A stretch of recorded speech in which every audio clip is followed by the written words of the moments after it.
Сәлем баршаңызға, сіздермен бірге дәміткен бүгін үй жағдайында бөлке нан дайындаймыз. Жұмсақ кереметтей болып шығады. Арнамды жоғалтып алмас үшін лайк басып, тіркеліп қоюларыңызды сұраймын. Бөлке нан дайындау үшін шұңқырлау ыдысымызға 2 стакан жылы су құямыз. 2 ас қасық қант, 1 шай қасық тұз салып, қант пен тұз ерігенше араластырамыз.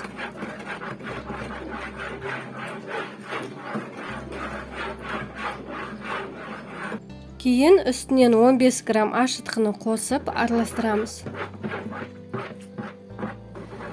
Үстінен 3 ас қасық күнбағыс майды құйып араластырамыз.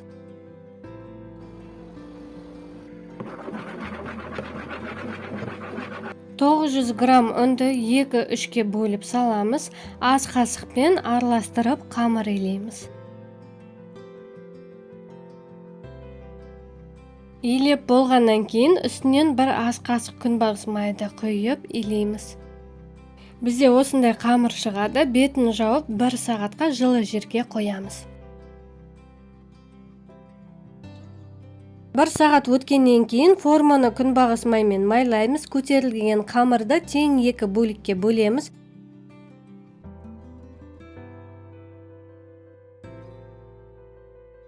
Менде 600 граммдай болып шықты. Қамырды видеодағыдай нанның формасына келтіреміз.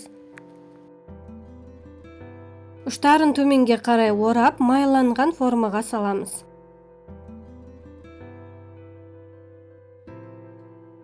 Видео рецепт ұнап жатса, арнама лайк басып, тіркеліп қоюларыңызды сұраймын.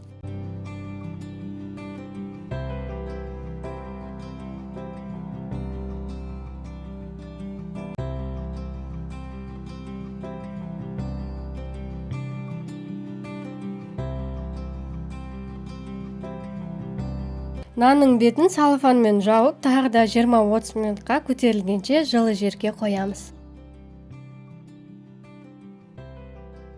Мінекей қамырымыз кереметтей көтеріліп шықты. Бетіндегі салфанды алып, бөлек ыдысқа су және үстінен күнбағыс майды құйып, араластырып, қамырымыздың бетіне жағып шығамыз. Алдын ала 180-190 градуста қызып тұрған пешке 50-60 минутқа пісіруге қоямыз. Пештеріміз әртүрлі болғандықтан өз пештеріңізге лайықтап қоясыздар.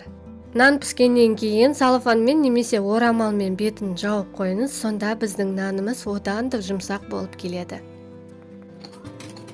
Осымен біздің нанымыз дайын, ас болсын. Видео рецепт ұнаған болса, достарыңызбен бөлісіп кетіңіздер. Және де менің каналыма лайк басып, тіркеліп қоюларыңызды сұраймын. Сіздермен бірге болған Дәміткен.